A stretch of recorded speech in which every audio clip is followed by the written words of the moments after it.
Selamat pagi teman-teman. Selamat berjumpa kembali ya hari ini setelah sekian minggu kita tidak bertemu. Hari ini kita bertemu kembali dalam kuliah virtual kita, yaitu mata kuliah teknologi komputer. Ada yang piranti komputer, ada yang apa lagi ya, pokoknya tentang teknologi komputer ya, gitu aja lah. Nah, hari ini kita ada di minggu yang ke 11 11 apa 12 tadi ya. Bentar.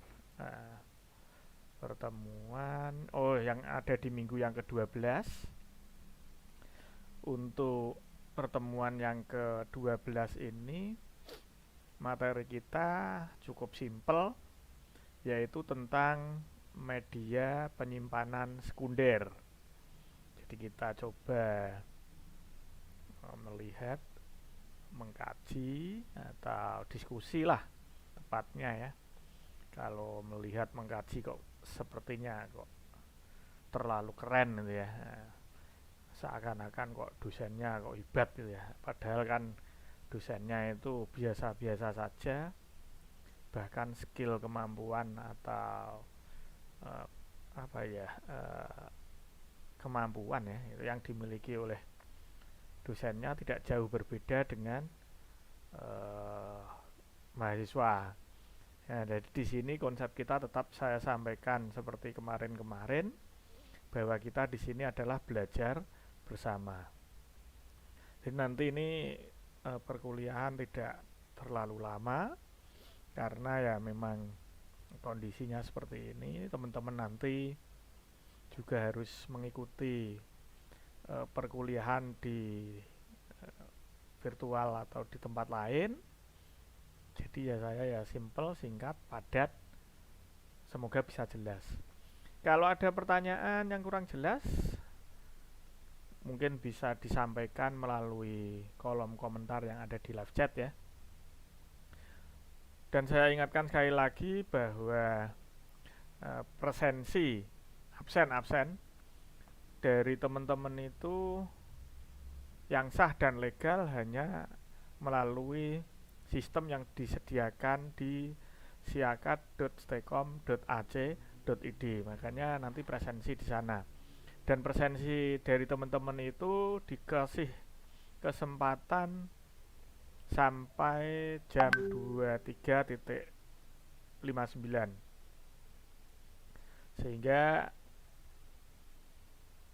teman-teman bisa absen di siakat sampai jam 11 malam atau 12 kurang sedikit lah, jam 11 lebih sedikit malam ya. Jadi sampai kesempatannya sampai malam.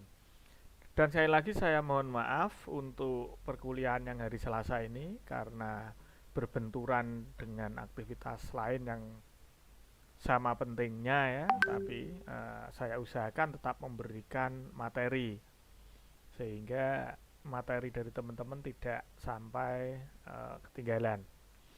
Saya harap maklum teman-teman, karena memang kondisi saya seperti ini, jadi memaksa untuk memberikan materi itu. Kalau enggak saya kasih record ya saya live, tapi kemungkinan kalau enggak agak siangan ya di depan awal-awal gitu ya.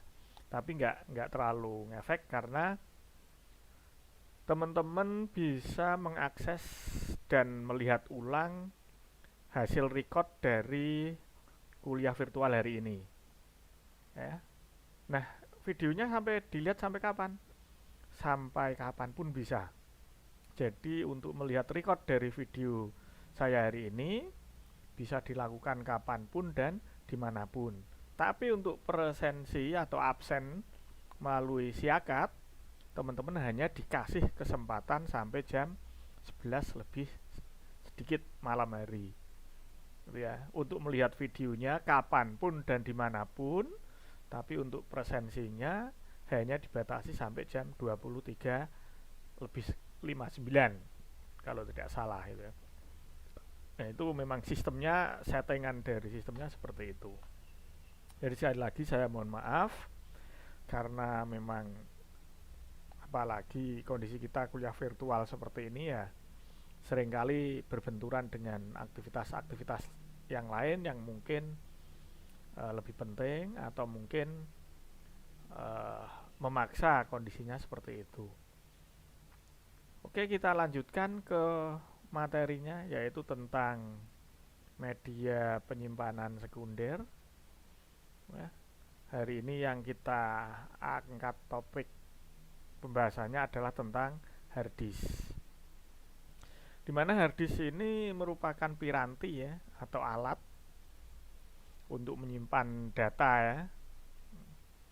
Jadi dia merupakan media penyimpanan sekunder.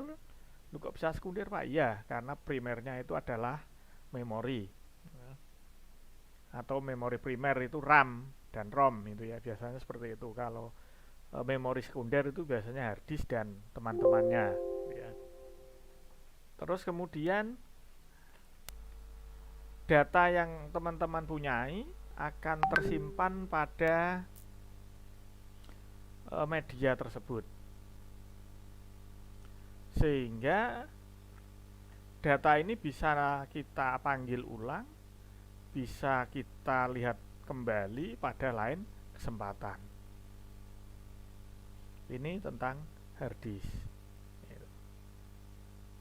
Lalu ya kan, untuk sejarah hard disk sendiri itu pada tahun 73 ya, di tahun 1973 IBM itu memulai program yang disebut dengan Winchester ya, di mana awal mulanya berupa piringan berputar ya. Jadi kayak lembaran, kayak piring lah tapi datar ya, dia berputar. Nah, di sana itu pemasangannya secara permanen. Nah, tapi ya kan, kemudian ditemukan masalah, yaitu ketika loading itu lama sekali ya. Kemudian penemuan-penemuan atau riset media penyimpanan ini disebut dengan istilah HD. Sebelum kita menyebutnya hard disk ya, disebut dengan istilah HD. Nah, HD itu sendiri diambil dari sebuah peralatan perang atau sebuah persenjataan yang ada di Winchester itu, yang kemudian dikembangkan menjadi sebuah nama untuk media penyimpanan sekunder ya. Ini tampilannya kok nggak enak ini, saya setting dulu ya sambil nyeting tampilan ini.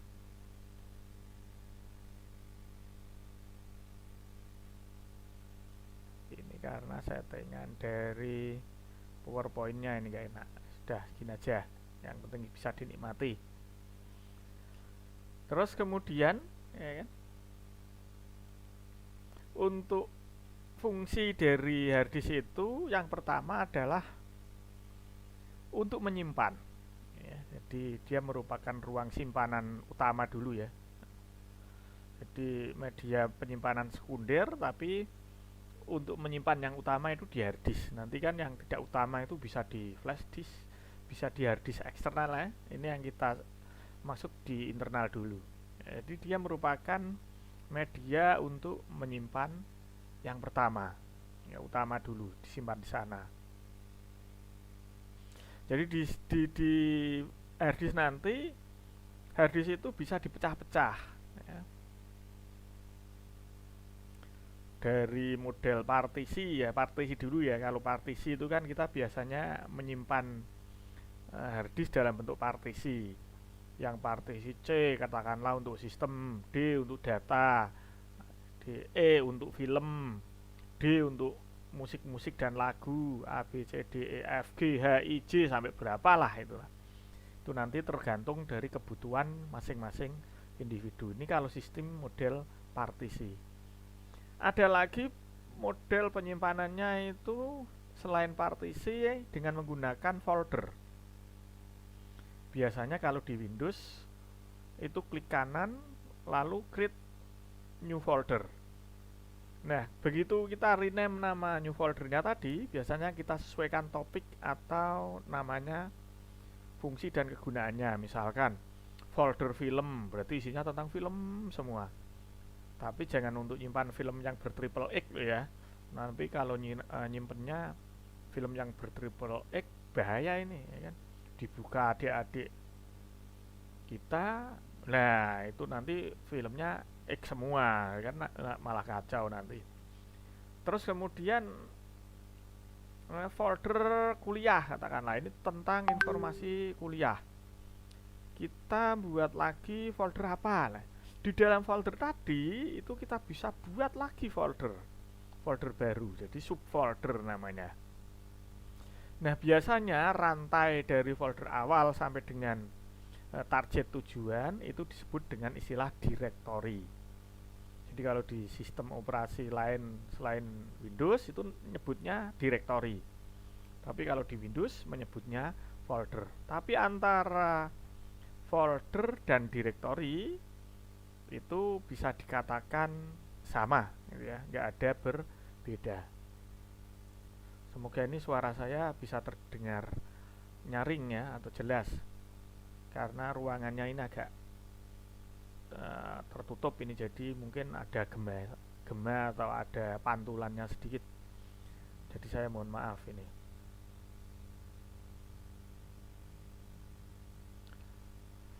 Nah, itu untuk yang fungsi dari hard disk. Sekarang kita akan melihat dari jenis-jenis hard disk. Jadi, di dalam hard disk itu kan macam-macam ya, nanti ya kita akan ketemu dengan macam-macam. Nah, jenis hard disk di sini biasanya kaitannya dengan slot. Ya. Tentunya semakin berkembang model dan tipe slotnya, otomatis speed atau kecepatan dan daya tahan hard disk itu juga mengalami perkembangan atau perubahan, sehingga kita melihat jenis hard disknya atau melihat model dari hard disk itu sudah tahu, oh ini modelnya apa, slotnya itu apa. Yang pertama adalah modelnya IDE ya. Jadi port dari IDE itu agak besar ya, lebar, itu kayak floppy disk itu ya modelnya ya, IDE namanya. Terus kemudian ATA, model ATA itu juga sama ya kan slotnya, kayak IDE itu yang model itu. Terus kemudian yang model SATA itu model ATA tapi dibentuk serial, biasanya agak kecil itu model slotnya, itu kayak Z itu ya. Terus kemudian ada SSD. Kita lihat satu-satu ya kan, yang IDE itu seperti apa ya. IDE itu atau Integrated Drive Electronic ini merupakan standar interface antara bus data yang ada di motherboard dengan penyimpanan disknya ya. Jadi dia memenuhi standar dari sebuah komputer. Nah, IDE atau interface antar bus ini itu dikembangkan oleh IBM ya, pada industri standar arsitektur ISA, kita menyebutnya ISA ya. Jadi pertama kali itu dikembangkan dalam lebar data 16 bit.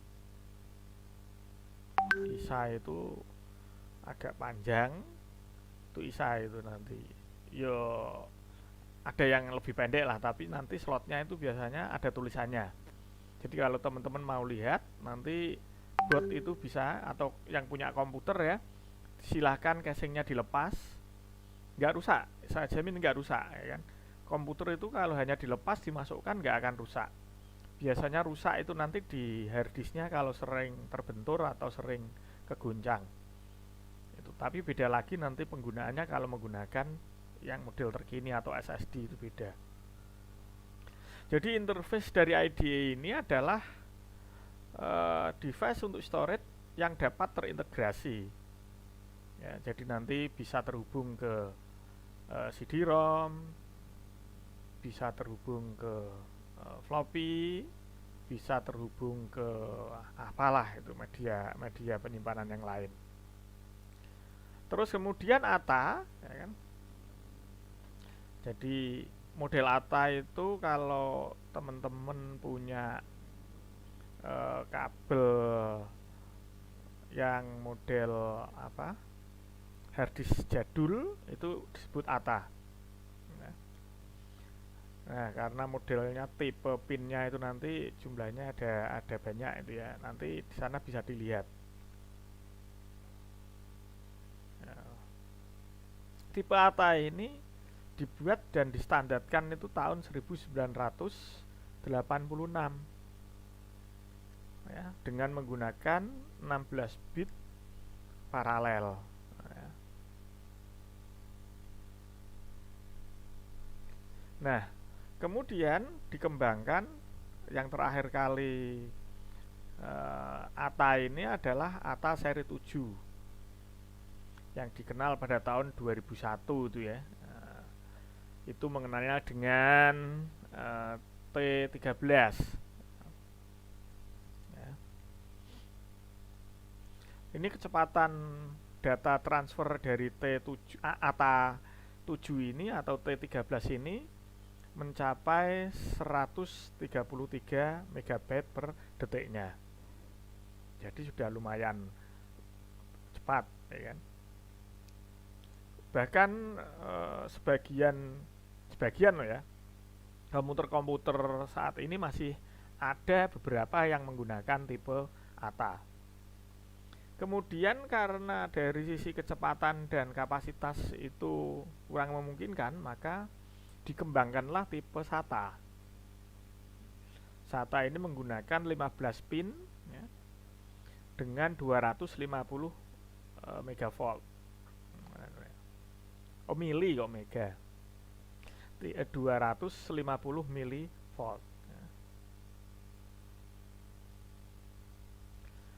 Nah, terus kemudian dikembangkan lagi ya kan, SATA ya kan, dan ATA ini ya, untuk mengkaji kebutuhan catur dayanya, karena kalau semakin banyak peralatan komputer yang kita gunakan, otomatis powernya itu semakin gede, jadi konsumsi listriknya itu semakin besar. Nah, kemudian dikembangkan untuk mengefektivitaskan daya atau kebutuhan akan kelistrikan pada media penyimpanan. Sehingga SATA yang baru ini dikembangkan mencapai bandwidth maksimum untuk kecepatan transfer datanya sampai dengan 150 megabyte per detiknya.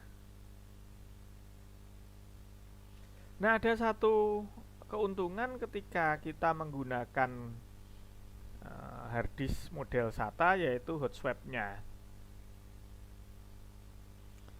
Ketika komputer itu dalam keadaan idle atau dibiarkanlah nggak bekerja, maka harddisk ini akan dengan sendirinya mati.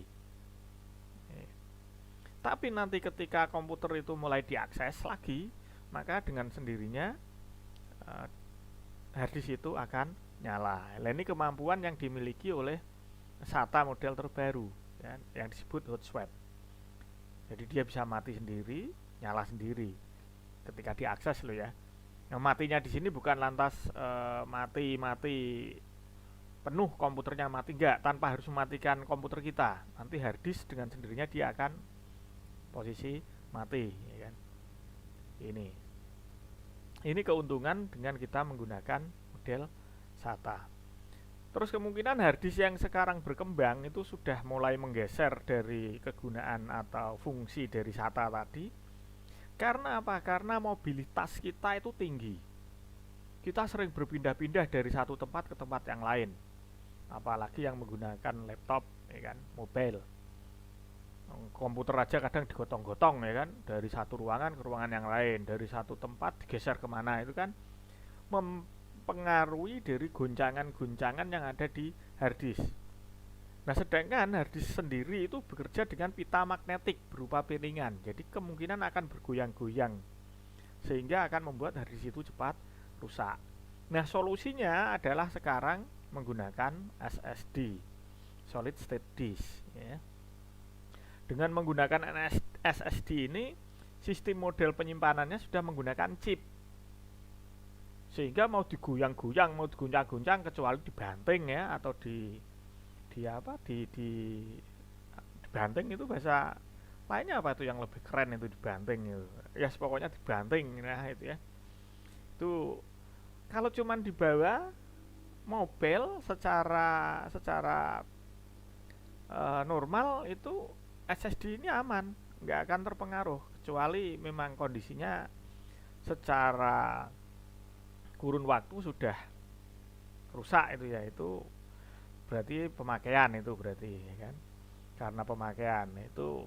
Tapi kalau standar penggunaan biasa, SSD ini sudah menjawab tantangan yang ada di harddisk SATA, di mana kecepatan dari SSD ini pun itu juga sudah mulai dikembangkan lebih cepat dari yang SATA. Bahkan sekarang muncul SSD atau media penyimpanan sekunder model M2. Wah, lah ini model apa lagi Pak? Yang SSD biasa saja saya belum pernah lihat dan belum beli. Ini sudah ada M2. Nah, itu ya, nanti bisa dilihat-lihat ya. Ini salah satu kelemahan dari kuliah virtual ya seperti ini, ada beberapa materi yang seharusnya bisa kita perlihatkan tapi nggak mampu kita perlihatkan. Ya nanti semoga saja ini ya, karena ini COVID juga sudah mulai melandai, semoga saja nanti kita bisa PTM. PTM itu pertemuan tatap muka ya, sehingga nanti Anda bisa bertemu saya secara langsung, saya pun juga bisa menyapa Anda secara langsung, kan enak. Kita bisa saling menyapa, bisa saling ketemu ya. Ini yang harddisk model SSD ya, solid state disk, yang sudah bisa menjawab dari keluhan dan tantangan yang ada di harddisk SATA, karena mobilitas dari manusia itu yang tinggi dan menyebabkan sering dari kerusakan. Ini. Nah, kalau flash disk Pak ya, sistem kerja dari SSD itu mirip dengan flash disk. Cuman media penyimpanan dari SSD ini lebih besar dari flash disk. Kalau flash disk kan bukan penyimpanan utama itu. Ini yang kita bicarakan kan penyimpanan utama.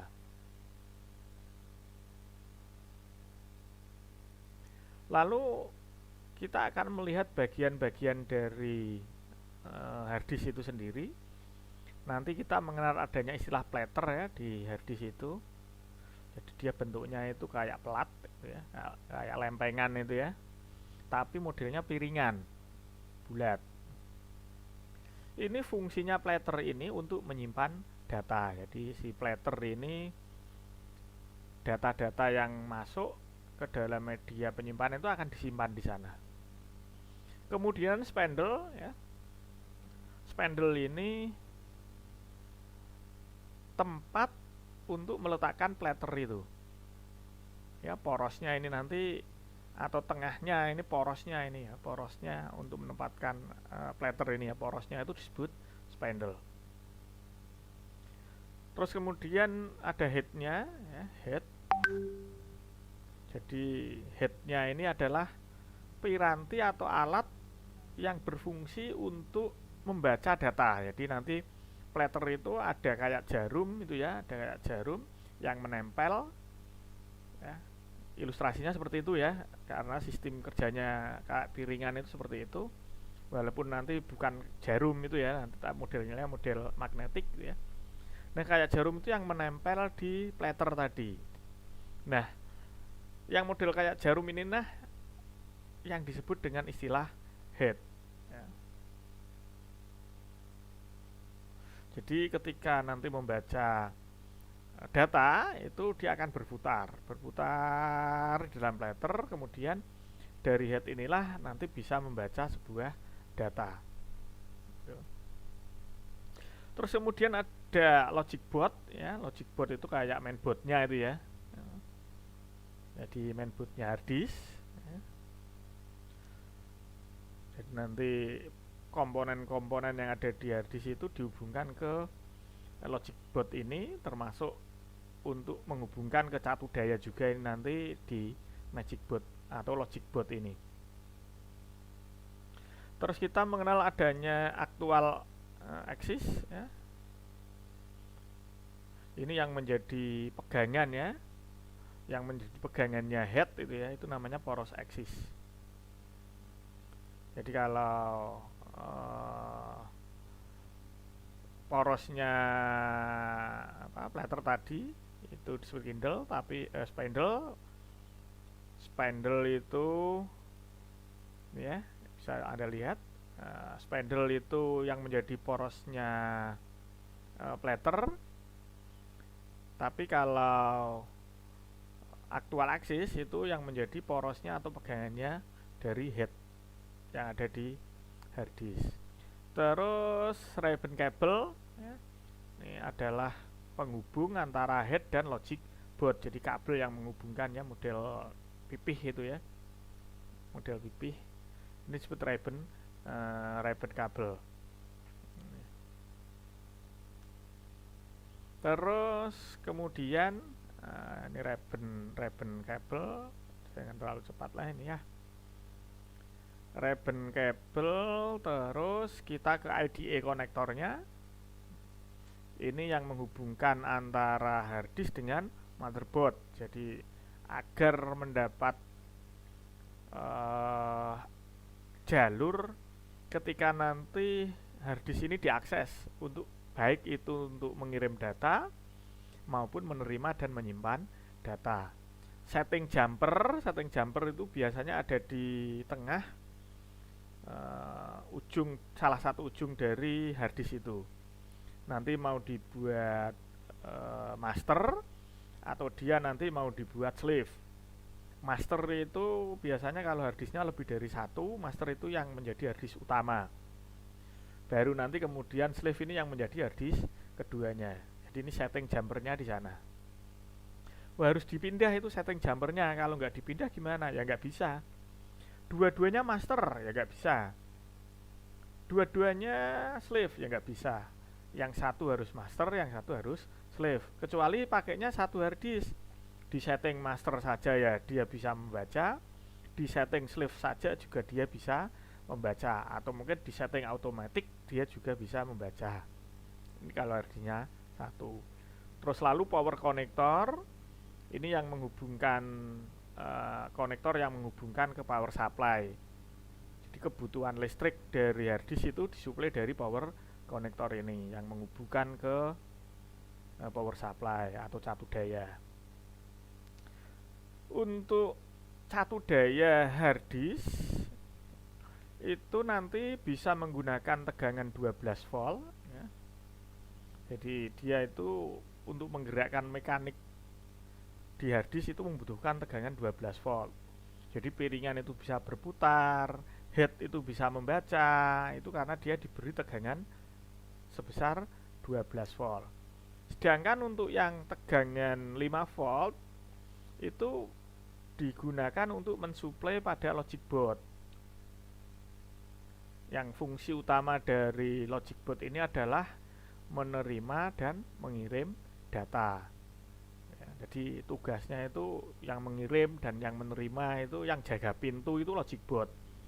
Kemudian nanti logic board itu memasukkan atau memberikan ke plater tadi atau dia mengambil data lalu untuk dikirimkan ke memori. Jadi dia yang menjaga pintunya itu logic boardnya ini. Nah, ini yang harus diperhatikan ya. Biasanya penyebab dari kerusakan harddisk ya kan, karena komputer itu tidak tahan terhadap panas. Jadi makanya ada beberapa komputer itu yang pasang kipas sampai banyak banget itu ya. Bahkan model pendinginnya pun sampai sekarang masih dikembangkan. Ya, pendingin dari komputer itu yang disebut dengan cooler fan itu ya, itu sampai saat ini masih dikembangkan.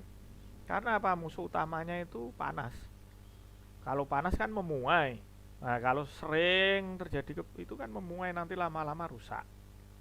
Terus kemudian guncangan yang seperti saya ceritakan tadi ya. Sering terjadi guncangan, sering berpindah-pindah tempat, itu kan merusak dari harddisk. Akhirnya ada solusi tadi ya kan, dengan munculnya SSD tadi.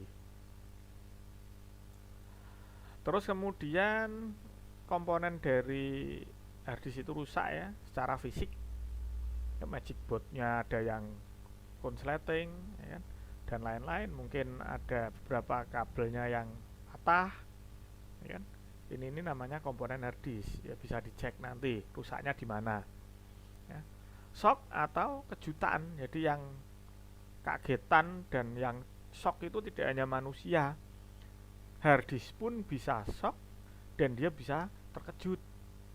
Ya, shock dan terkejutnya apa? Ketika nanti dia mendapatkan arus terlalu besar atau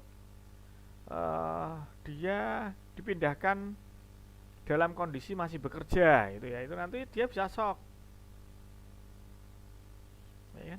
Nah, ciri-ciri harddisk shock atau terkejut ini apa? Salah satunya loh ya, dia tidak akan terdeteksi oleh BIOS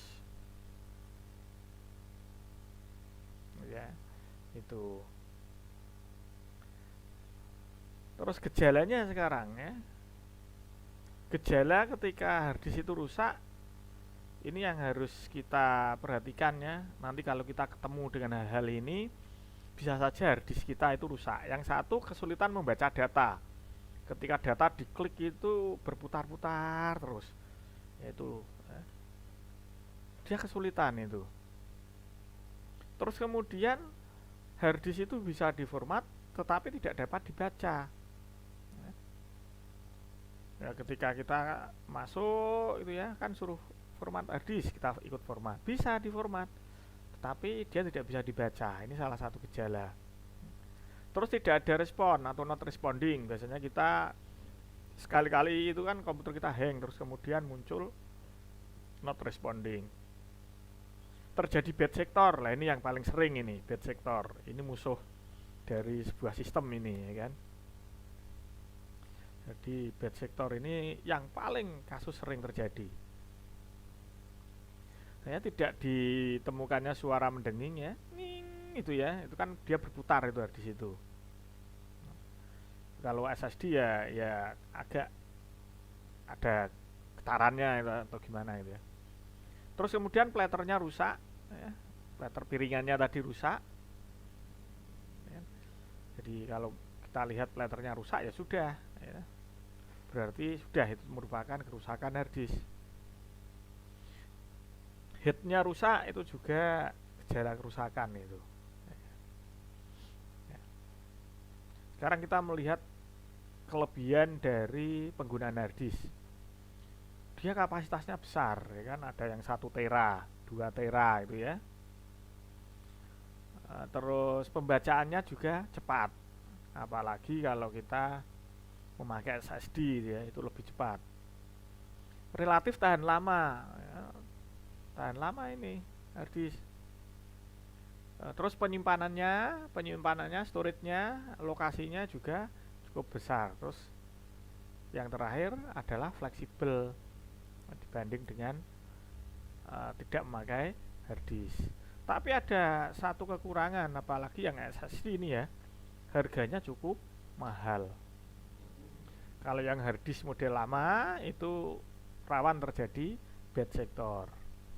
Kalau yang SSD itu sudah agak berkurang tingkat kerawanannya terhadap private sector. Nah, mungkin ini yang bisa saya sampaikan untuk materi kuliah hari ini. Ada kekurangan, jika ada kesalahan, jika ada sesuatu yang mungkin kurang berkenan di hati teman-teman, ya, terutama waktunya ini maju mundur naik turun, ya, saya mohon maaf, ya. Ya, yang penting saya akan memberikan apa yang saya ketahui. Saya akan mencoba mengoptimalkan apa yang saya bisa untuk kita sharing, kita adopsi bersama-sama agar menambah dari kemampuan dan skill kita masing-masing, sehingga antara kita itu tidak terjadi miskomunikasi yang mengakibatkan salah satu dari kita itu merasa dirugikan. Untuk hari ini pertemuan saya akhiri sekian. Sekali lagi saya mohon maaf. Terima kasih. Selamat pagi.